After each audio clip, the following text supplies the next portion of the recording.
아무리 대단한 영적인 거장이라 할지라도 그가 자기 자신의 마음을 잘 관리하지 못하면 엄청난 그러한 죄악을 범할 수 있다는 아주 놀라운 이야기가 오늘 본문입니다. 이스라엘 역사상 사실 다윗과 같이 높은 경지에 올라갔던 사람들이 구약에 보면 많지 않았는데 그 기도의 사람이 어떻게 그렇게 무너질 수 있는가? 이 부분에서 참 저자가 우리에게 많은 얘기를 합니다. 특별히 오늘 본문을 이제 이렇게 여러분이 내용은 잘 아시잖아요. 본문을 가만히 이렇게 살펴보면 다윗의 내면에서 도대체 무슨 일이 일어난지를 우리가 들여다볼 수 있도록 이게 쭉 묘사가 되어 있습니다. 그러니까 이 죄가 어떤 형태로 그의 마음에 자리 잡아가고 악으로 이제 악한 지경으로 이렇게 사람을 몰아붙이는지에 대해서 여러분과 제가 이렇게 들여다보면서 거울처럼 볼 수 있도록 비추어 볼 수 있도록 오늘 본문이 아주 잘 정교하게 기록이 되어 있는 것을 보게 됩니다. 마치 그것은 골로새서 3장 5절에 있는 말씀과 이렇게 비추어 볼 때 참 재밌는데요. 같이 한번 보시면 사도 바울이 얘기를 한 거예요. 그러므로 땅에 있는 지체를 죽이라. 곧 음란과 부정함과 사욕과 악한 정욕과 탐심이니 탐심은 우상 숭배니라. 마치 우리 이 사도 바울이 오늘 본문을 깊이 묵상하면서 저 리스트를 저러한 역동을 이렇게 정리한 것 같은 인상을 받을 정도로 사실 저 이야기에 교과서적인 그러한 이런 패턴, 죄로 빠져드는 교과서적인 패턴이 오늘 본문에 잘 기술되어 있습니다. 다윗이 어떻게 그렇게 무너질 수 있었는가? 그 배경이 있겠죠. 왜냐하면 이 사람이 영적으로 되게 뛰어난 사람이었고 높은 경지에 있었던 사람인데 어떻게 그런 일이 일어났는가에 있어서 이 시발점을 우리가 잘 봐야 돼요. 그것은 뭐냐면 나태하고 흐트러진 그런 모습을 보여주고 있다는 것이죠. 다윗이 우리가 지난 시간에 같이 보았듯이 계속되는 전쟁 속에 좀 지쳐 있었던 것 같아요. 그래서 오늘 본문에서 이렇게 보시면 그 해가 돌아와 왕들이 출전할 때게 되매 그래서 이제 뭐냐면 정기적으로 이 사람들이 이제 농한기 때 전쟁을 했더라고요. 이 농한기가 돼갖고 다윗이 요압과 그에게 있는 부하들과 온 이스라엘 군대를 보냈습니다. 자, 온 이스라엘 군대를 보냈는데 11절에 보면 우리아가 다윗에게 얘기할 때 그 온 이스라엘이 뭐냐가 나와요. 보면 다윗에게 아뢰되 언약궤와 이스라엘과 유다가 야영 중에 있고 내 주와 내 왕의 부하들이 바깥에서 지금 자고 있는데 내가 어떻게 집에 가서 편안히 내 아내와 잠자리를 같이 할 수 있습니까? 그런 얘기를 하고 있거든요.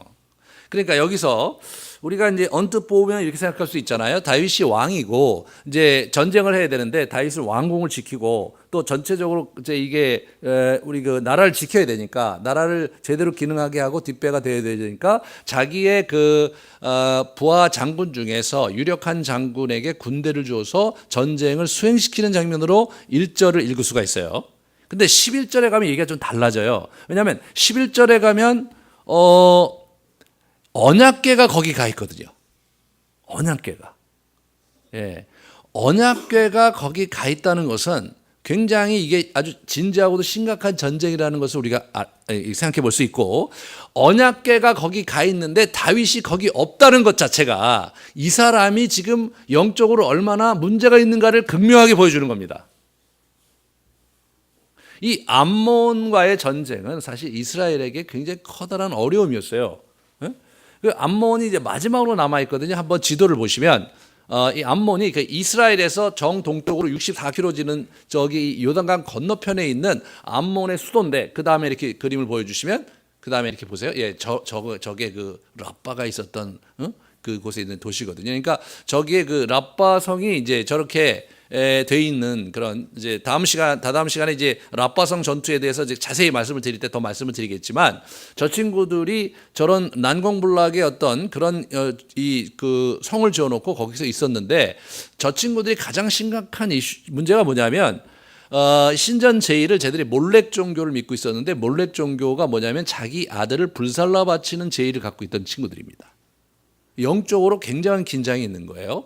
이런 이제 이런 사교라든가 이런 어떤 굉장히 독특한 종교를 연구하는 사람들, 그 기독교 계통에서 연구하는 사람들의 기록, 이렇게 책을 보면 사람을 신전에 죽여서 제물로 드리는 그 종파가 가장 악독하고 가장 사단의 역사가 강하다는 거예요. 강하다는 겁니다. 네?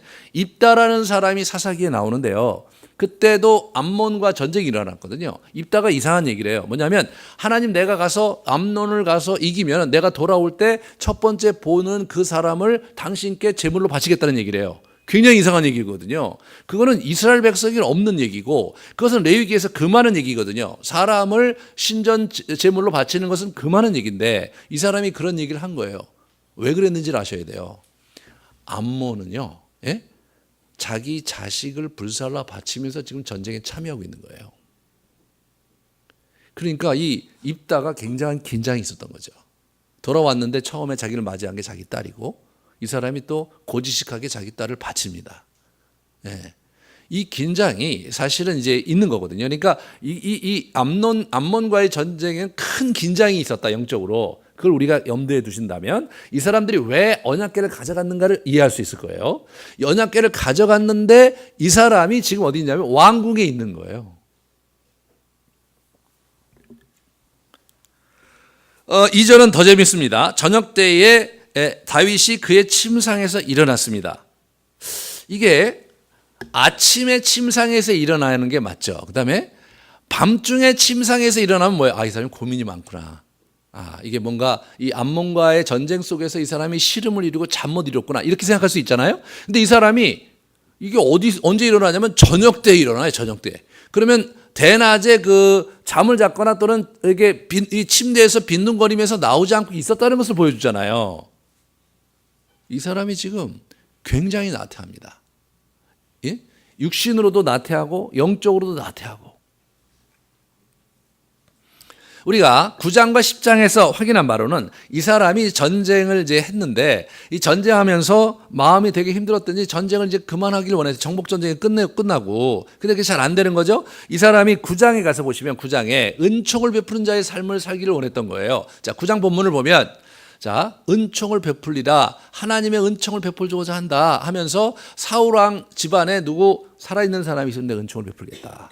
10장에도 이제 자기의 그 암몬의 그 동지였던 나하스가 죽고 그 아들 한운이 이제 왕위를 이으니까 내가 한운에게 은총을 베풀겠다. 나하스가 나한테 은총을 베푸듯이 은총을 베푸겠다라고 했는데 한운이 문제를 되게 어렵게 만든 거죠.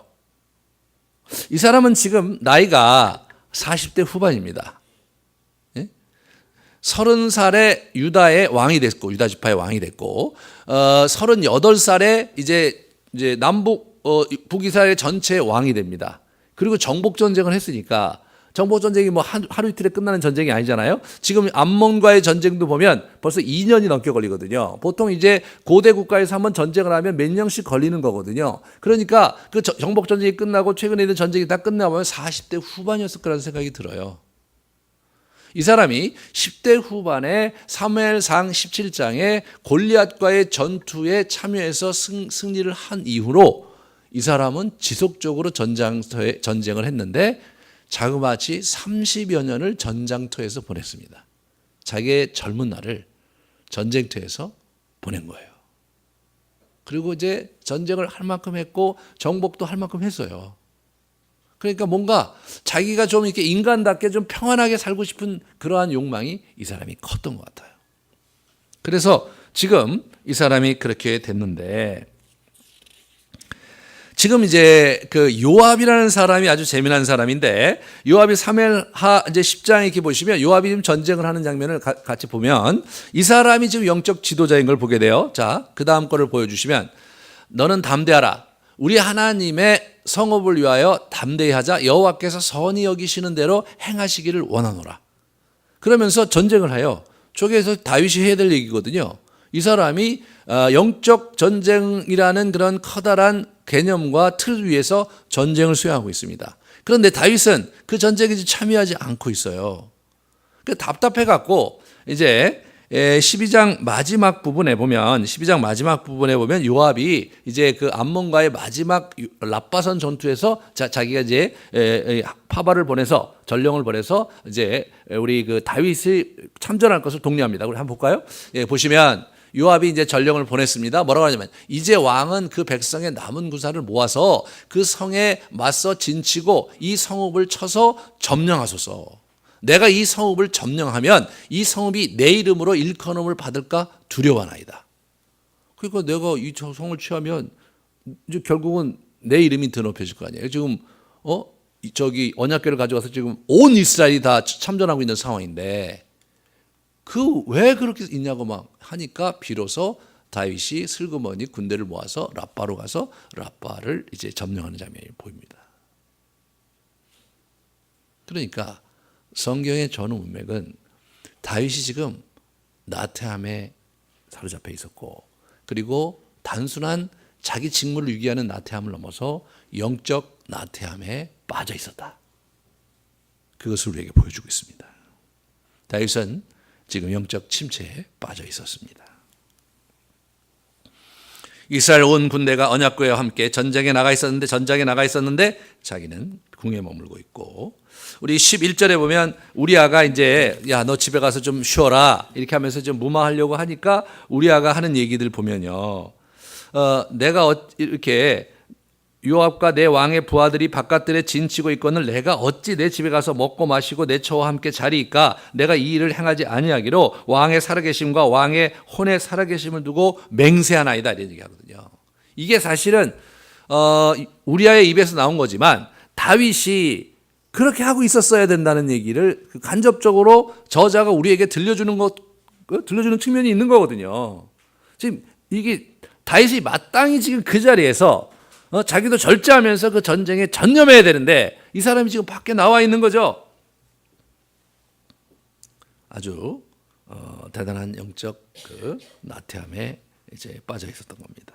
이 사람은 자신의 유업을 일궈가고 그것을 이루어가는 그 전쟁에 손을 놓고 있었습니다. 이제 중년 이후에는요, 자기 삶의 견인차가 이 하나님 나라의 유업을 일구는데 자기의 삶의 견인차를 갖지 못하면 사실 영적 나태함과 엄한 일에 빠지기 쉽고 굉장히 많은 그리스도인들이 자기 말년에 아름다운 마침을 보내지 못하고 자신의 욕망과 자신의 탐욕으로 인생을 끝내는 분들이 굉장히 많은 이유가 이 중년에 중심을 잡지 못했기 때문입니다. 영적 나태함의 증상들은 뭐예요? 하나님을 수단화하면서 현실에 안주하려는 태도입니다. 아니란 태도죠. 두 번째, 마땅히 있어야 할 자리에 머물질 않는 거예요. 아니란 일상을 사는 거예요. 마땅히 자기가 감당해야 될, 마땅히 깨어서 근신하면서 하나님 앞에 가야 될 길을 멈추고 거기서 아니란 일상을 사는 겁니다. 그러다가 이 영적 나태에 빠진 사람이 갖고 있는 어려움은 뭐냐면 욕망과 탐욕이라는 미끼가 던져질 때 그것을 덥석 물어버린다는 거죠. 그것은 엄청난 대가를 치릅니다. 쾌락은 잠깐인 것 같지만 그 상처는 크고 오래 가는 거죠. 오늘 우리가 이제 다윗의 그 이야기가 오늘 이제 이 이야기를 여기서 끝나지 않고 13장 그렇게 계속 이어가는데 12장, 14장 이어가는데 이 다윗의 이 이야기 이후에 다윗이 얼마나 어려웠는가를 계속 보여줘요. 사무엘하는. 다윗은 용서를 받았고 다윗은 하나님 나라에 여전히 유업을 잃지 않고 자기의 인생을 잘 마칠 수 있는 기회를 얻었지만 다윗의 가정은 완전히 무너졌습니다. 그죠? 그 후폭풍 속에서 자신의 말년을 불행하게 보내야 되는 그 대가를, 그 엄청난 대가를 치르고 그 다음에 구테타가 계속 일어나는데 자기 아들이 구테타를 해요. 네.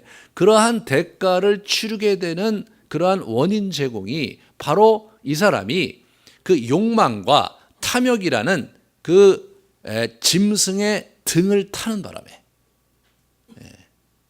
이런 일이 벌어진 겁니다, 여러분. 참 무서운 거 아니에요? 하룻밤을 잠깐 즐긴 것에 불과했는데 그로 인해서 엄청난 대가를 자기의 인생 전체를 통해서 치러야 됐던 것, 그것이 다윗의 인생의 안타까움입니다.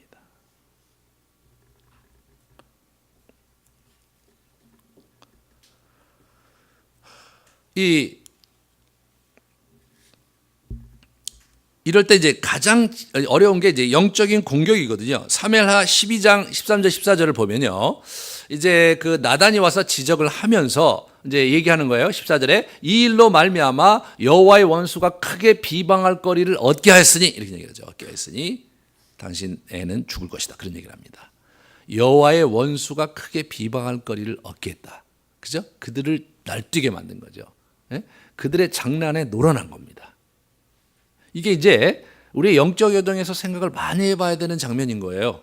예? 그래서 주님께서도 우리 그 주기도문에도 우리가 시험에 빠지지 않게 하시고 악으로부터 우리를 건져달라는 기도를 거기다 집어넣고 맨날 그걸 하라고 그러는 거예요. 왜? 우리의 싸움에서 우리는 결정적으로 하나님 앞에서 우리의 인생을 살아가는 일에 있어서 뭐 천국을 간다든가 그분과의 관계를 놓치지는 않겠지만 그들에게 넘어갔을 때 엄청난 대가를 우리가 치르게 될 것이므로 이게 우리의 싸움이 영적 전쟁이므로 그 부분을 아주 심각하게 경고하고 계셨던 것을 보게 됩니다. 그러면 이 욕망과 탐욕이라는 이런 짐승의 등을 탄 우리 다윗이 어떻게 무너지는가가 오늘 이야기의 핵심입니다. 그가 잠 못 이루는 저녁을 이른 저녁부터 침삭을 뒤척이다가 왕궁 옥상을 거닙니다.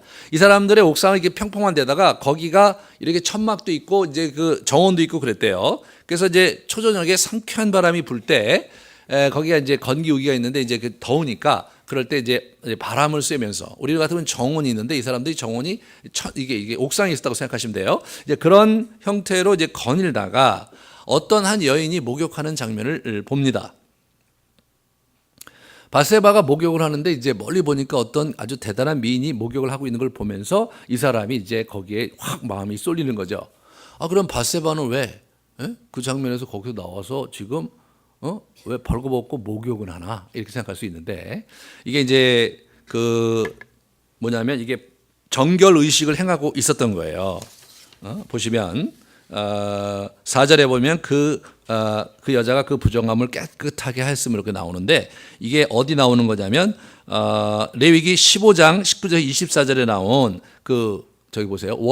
여자가 월경을 하고 나서 끝날 때 정결 의식을 행한 거거든요. 그의 옷을 빨고 물로 몸을 씻을 것이요 저녁까지 부정할 것이 이렇게 나오거든요. 그러니까 지금 저 정결 의식을 이 여자가 하고 있는 거예요.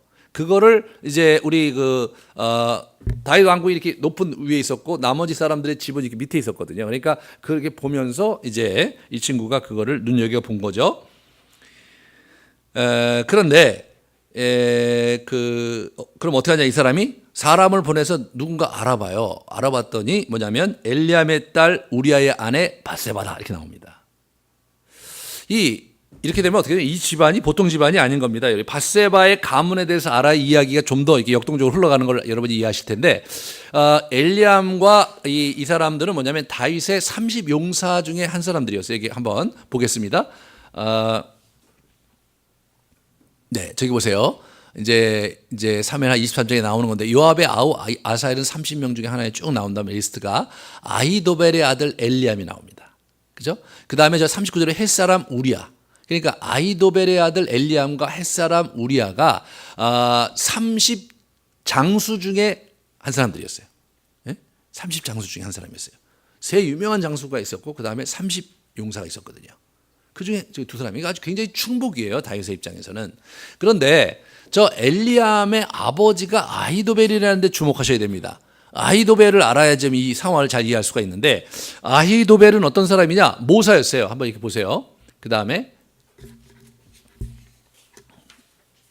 압살롬이 반역할 때거든요. 사람을 보내 다윗의 모사 길로 사람 아히도벨을 그의 성읍 길로에서 청했습니다.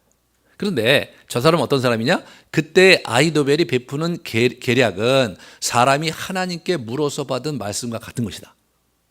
이 사람의 지략이 대단히 뛰어났던 거예요. 엄청난 지략가입니다, 여러분. 저 사람의 손녀딸이 바세바예요. 저 사람이 지금 어떻게 되냐면 그 정치 고문관이에요. 다윗이 여러 가지 일이 있을 때 자문을 구하는 정치 고문관이에요. 대단한 세력가 집안입니다. 아주 대단한 집안이에요. 그러니까 어떻게 돼요? 밧세바가 누군지 알고 있었을 거예요, 이 사람은요. 알고 있었어요, 이 다윗이.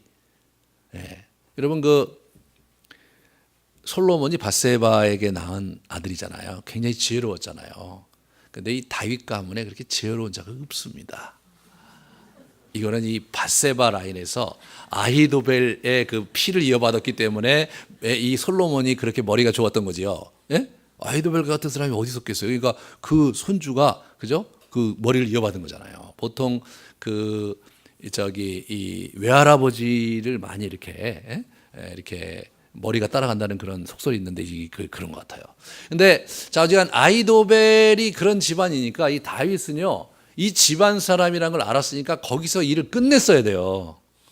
왜냐하면 만약에 이것이 들각이 나면 자기는 엄청난 정치적인 파란을 겪을 수밖에 없거든요. 실제로 나중에 아히도벨이 압살롬 반역할 때 압살롬 편에 들면서 일이 굉장히 어려워졌거든요. 아히도벨 입장에서 볼 때는 자기 손녀딸인데 그 손주 사위가 그 다윗에게 죽임을 당한 거 아니에요. 이게 용서가 안 됐죠, 용서가. 그래서 저기 압살롬 반역 때 거기 가담하는 거예요. 이런 정치적 역학을 생각해 볼 때 이것이 만약 들각이 나면 정치적인 엄청난 피바람이 불 수 있는 그런 여지가 있는 굉장히 뜨거운 감자거든요. 그 여자를 건드렸다간 뒷감당이 안 되는 여자란 말이에요. 그런데 이 사람이 그 여자를 그럼에도 불구하고 불러다가 잠자리를 같이 하는 거죠. 그런데 우리가 이 밧세바라는 사람을 좀 생각해 봐야 돼요.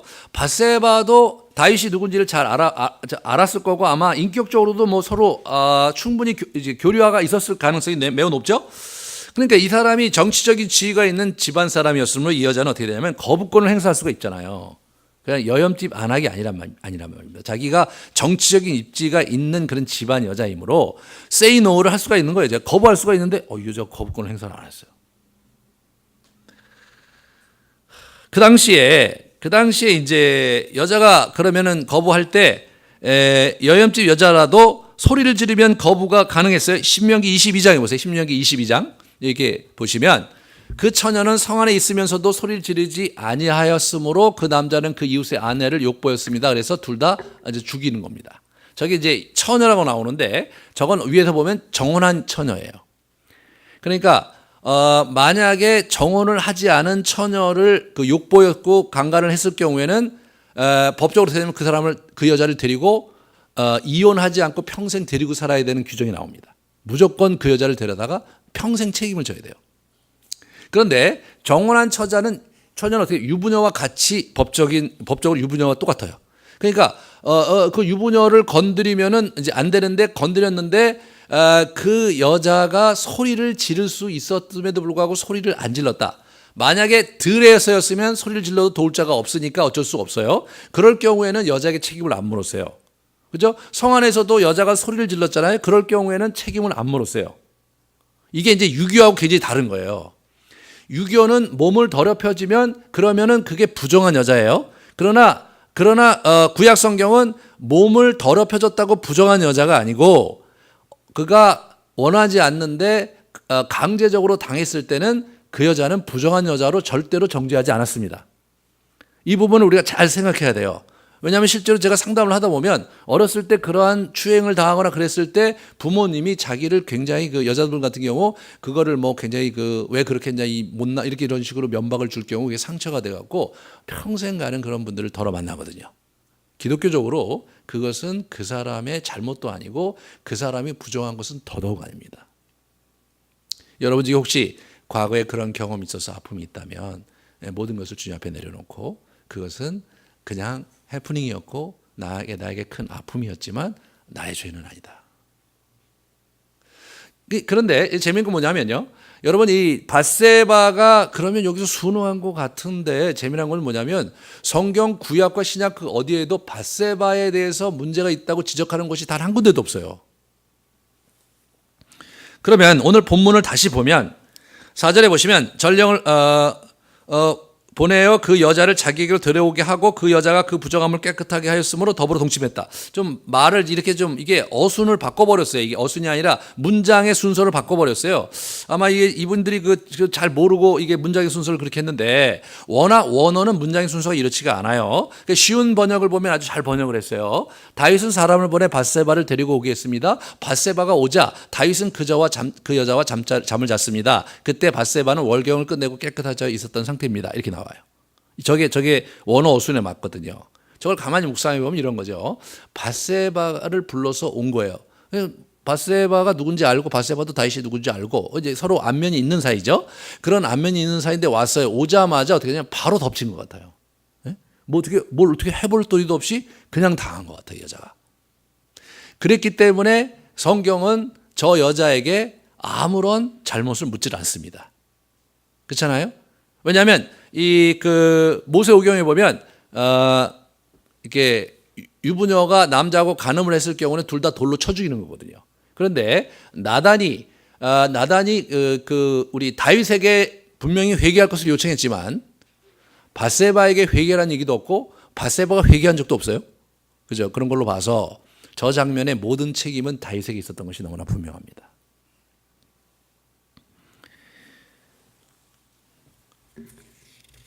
다윗은 이제 이게 어떻게 됩니까? 이게 이제 욕망을 넘어서 탐욕으로 발전을 이제 하는 것을 이렇게 보게 됩니다. 첫 번째로 우리가 이제 이 5절에 보시면 밧세바가 임신을 했어요. 이게 너무 재밌는 거예요. 여러분, 이게 배란기가 아니에요. 그죠? 월경이 막 끝났어요. 그러니까 배란기가 아니란 말이죠. 배란기가 아닌데 애가 생긴 거예요. 그러니까 하나님이 개입하신 거죠. 그렇잖아요? 그때 다윗이 그때 알아차렸어야 되는 거예요. 이 벼랑기가 아닌데 애가 덜커덕 생긴 거잖아요. 다윗이 그걸 알아차렸어야 되는데 이 친구가 그런 걸 몰랐는지 어쨌든지 간에 이 친구가 거기서 그 문제를 덮으려고 갖은 노력을 다하다가 결국은 악의 수렁으로 빠져듭니다.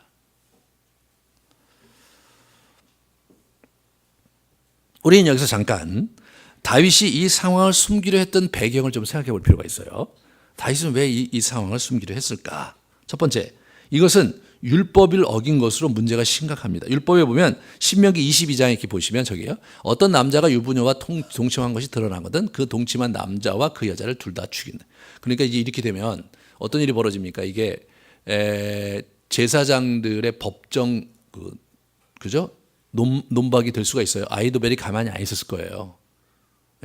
공식적인 법정에서 이 문제를 처리하자고 엄청난 정치적인 그죠? 압력이 들어왔을 게 너무나 분명하죠. 앞이 안 보이는 거예요. 앞이 안 보이는 거예요. 두 번째로 영적 지도자로서의 심각한 이미지 타격이죠. 그죠? 그리고 명예를 상실하는 겁니다. 그러니까 이것이 밧세바 임신 사건이 주는 굉장히 큰 부담 중에 하나였을 거고요. 그리고 우리가 얘기하듯이 정치적인 파란이 예고되는 거죠. 어떤 일로 어떻게 번질지 알 수가 없어요. 왜냐하면 지금이 또 어떤 상황이냐? 전쟁 상황이죠. 군대는 다 밖에 나가 있어요. 그죠?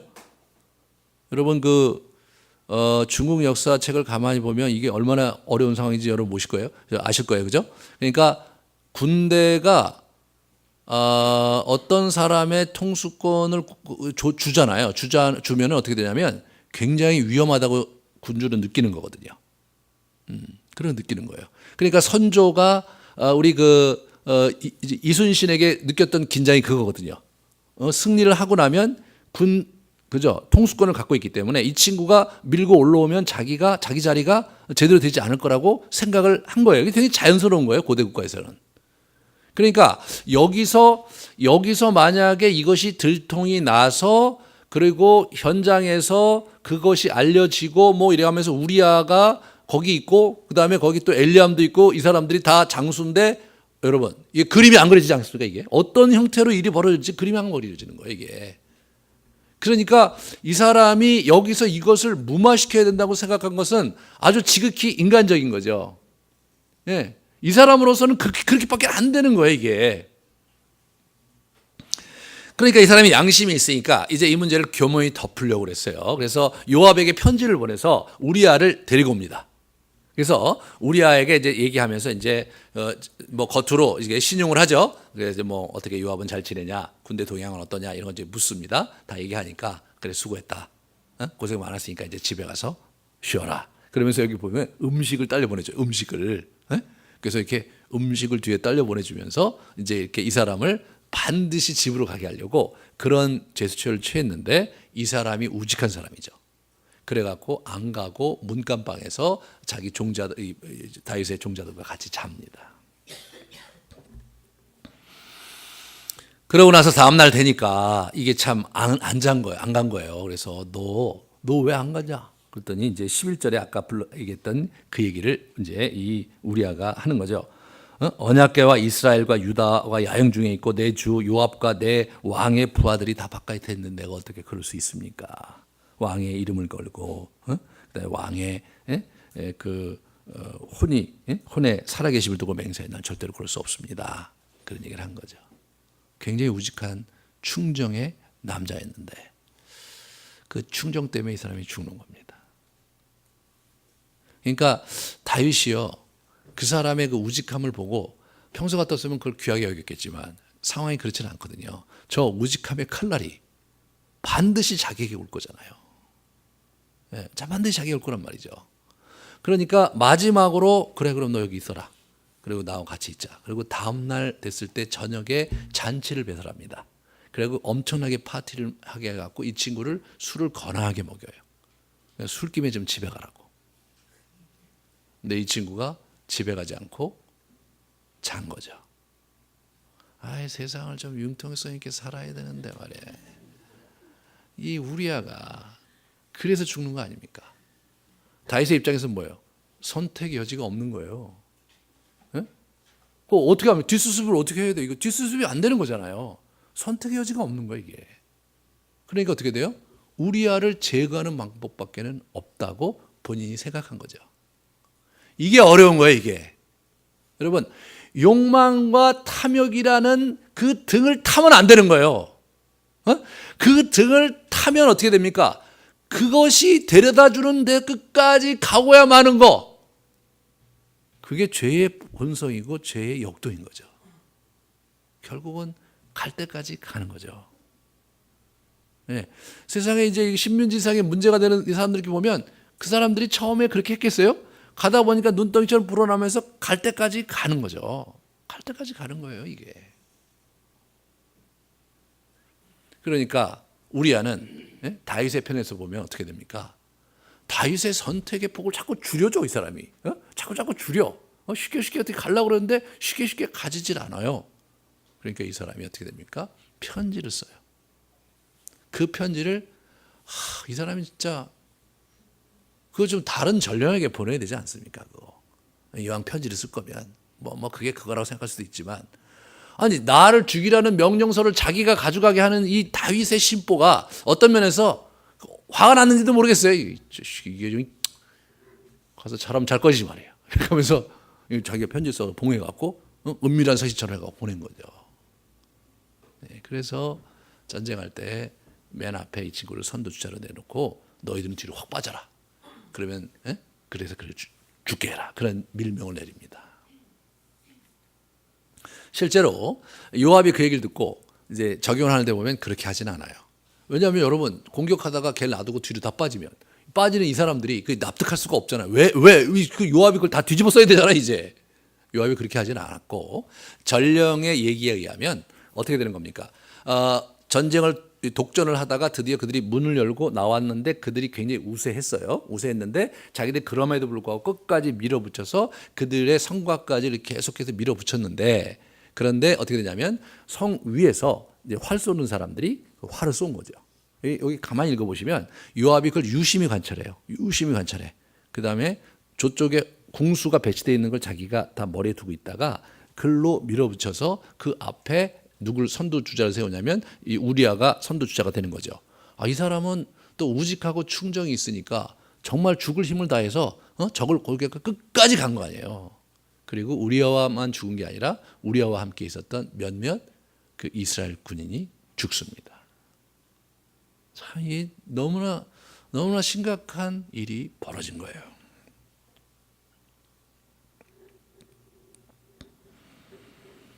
우리가 이 사람이 이제 벌렸던 그러한 그 여정을 가만히 좀 살펴보면 신명기 5장에 있는 그 율법과 한번 비추어서 가만히 생각해 보겠습니다. 한번 그 보세요. 자, 10계명 중에 이제 그 마지막 6계명을 이렇게 보시면 이렇게 살인하지 마라. 그죠? 간음하지 마라. 저게 그죠? 그 위에 내 이웃의 아내를 탐하지 마라. 처음에 간음을 하지 말라는 걸 어겼어요, 이 사람이. 그 다음에 이제 아내를 탐내지 말라는 걸 탐냈어요. 그죠?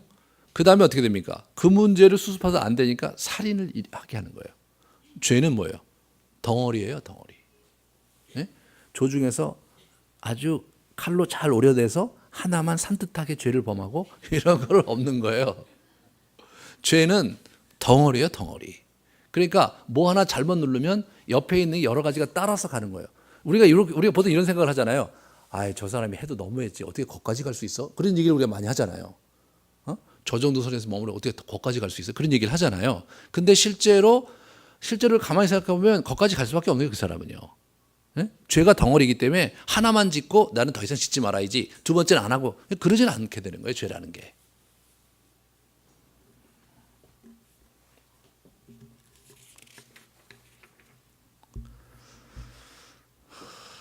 눈덩이처럼 커져버리는 죄의 실체를 보게 되는 겁니다.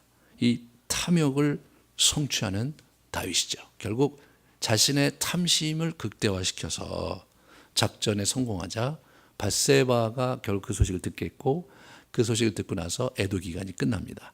애도 기간이 끝나자마자 이 친구가 밧세바를 데려다가 자기 아내로 이제 데려옵니다. 왜 그렇게 바로 그랬을까요, 여러분? 왜 그렇게 바로 그렇게 생각을 해보세요. 예, 임신했으니까 배가 불러올 거 아니에요. 그럼 배가 불러온 상황에서 밧세바를 데려오면 이게 이제 사단이 나는 거 아니에요? 이게 스캔들이 되는 거 아니에요? 그러니까 남들이 아직 임신을 눈치채지 못했을 때 데려고 오려고 이 남자가 어떻게 돼요? 기가 막히게 움직인 거죠. 예? 이 사람이 그동안 살았던 모든 경륜을 다 동원해서 악을 행하고 있는 다윗을 봅니다. 오늘 본문 맨 마지막에 저자가 우리에게 이렇게 얘기를 합니다. 다윗이 행한 이 일이 여호와 보시기에 악하였더라. 여호와 보시기에 악한 거였어요.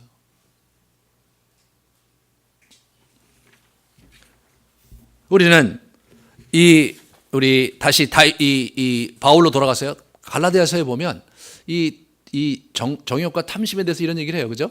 오직 성령의 열매는 사랑과 희락과 화평과 오래 참음과 자비와 양성과 충성과 온유와 절제니 이 같은 것을 금지할 법이 없느니라. 그리스도 예수의 사람들을 육체와 함께 그 정욕과 탐심을 십자가에 못 박았느니라. 여러분, 여러 가지 죄의 리스트가 이게 인간의 여러 가지 리스트가 있는데 우리 그 사도 바울의 그 요약이 뭐예요? 정욕과 탐심이죠. 이 정욕과 탐심이라는 이것이 죄의 근간이 있는 거예요. 여기 이 밑에 그 두 기둥이 딱 박히고 나면 나머지는 자동적으로 그 열매가 맺혀지는 거예요. 굉장히 다양한 광주리처럼 우람하게만 굉장히 커다란 나무처럼 말이에요. 또 다른 아름드리 나무처럼 말이에요. 예? 그래서 죄가 거기서 가득 열리는 거예요.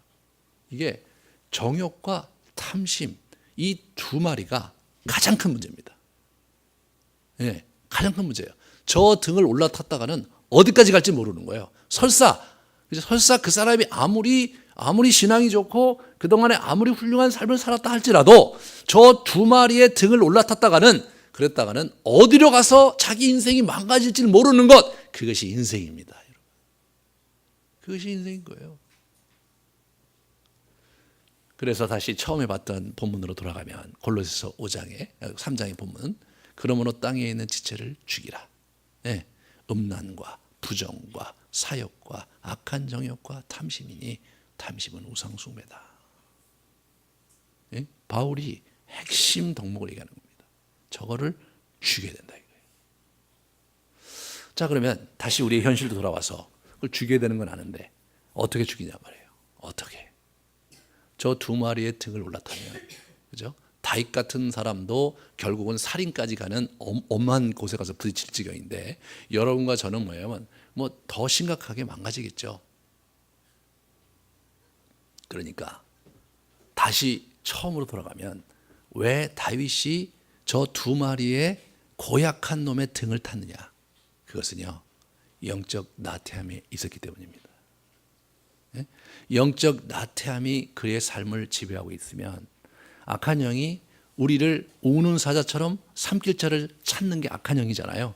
그들은 뭐예요? 우리가 천국 못 가게 우리를 막을 재간은 없어요. 그 친구들은. 그럴 권한도 없고.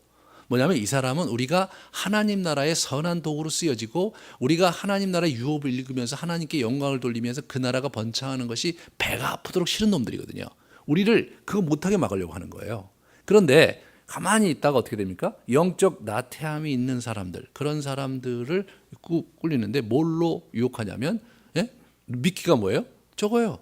정욕과 탐욕, 정욕과 탐심, 그 두 마리의 짐승으로 우리를 유혹합니다.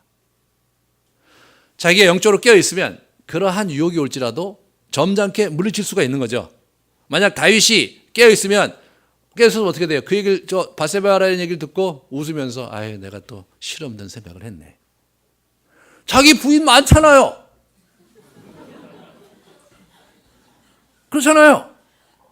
그럼 자기 부인 많은데 그날 그런 부인들하고 좋은 시간 보내면 되잖아요. 근데 이 사람이 그게 안 되는 거예요. 그게 여러분, 자기 마음에서 아유, 내가 참 미친 놈이지. 그래서 세 번째 부인으로 와보래라. 그래갖고 자기가 그날 저녁을 아주 잘 보내면 되잖아요. 이게 참 어려운 거예요. 이게 인간이 이게 참 어려운 거 아닙니까? 이 사람이 그게 안 되는 거예요. 왜? 영적 나태함에 이제 마치 뭉개고 있었으니까 그거를 이렇게 물리칠 수 있는 내적인 힘이 없고 물리쳐야 될 이유도 자기에게 없는 거예요. 그냥 자기 본성이 가는 대로, 예? 자기 습성이 가는 대로 그냥 자기의 몸을 맡기는 거예요. 예, 브레이크가 없어요. 브레이크가.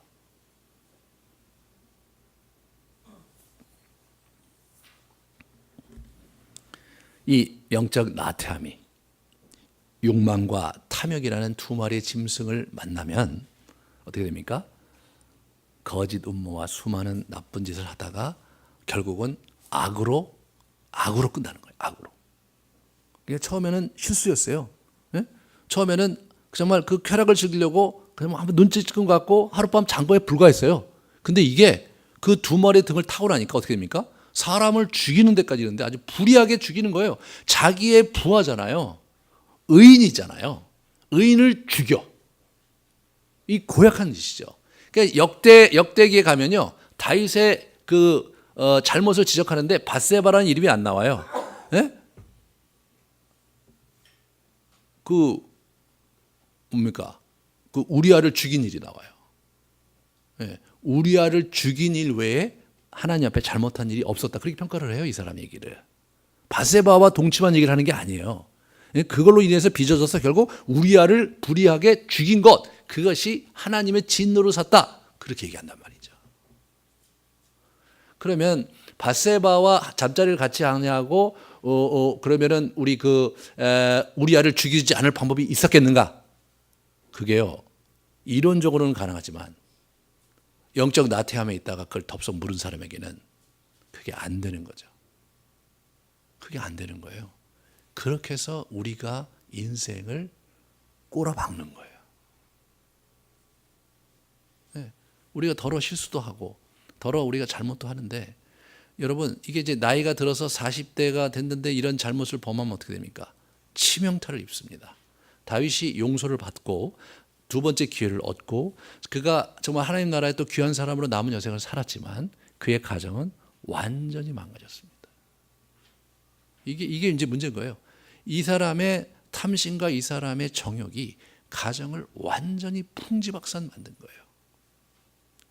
애들이 서로 싸우고 서로 강간하고 말이에요. 자기 애들이에요. 그리고 아버지한테 덤비고 말이에요. 예? 정치적으로 엄청난 파란을 겪습니다. 계속 구테타가 일어나고. 예. 그것이 다윗의 후반기 이 사건을 위해서 치러야 될 대가였던 거예요.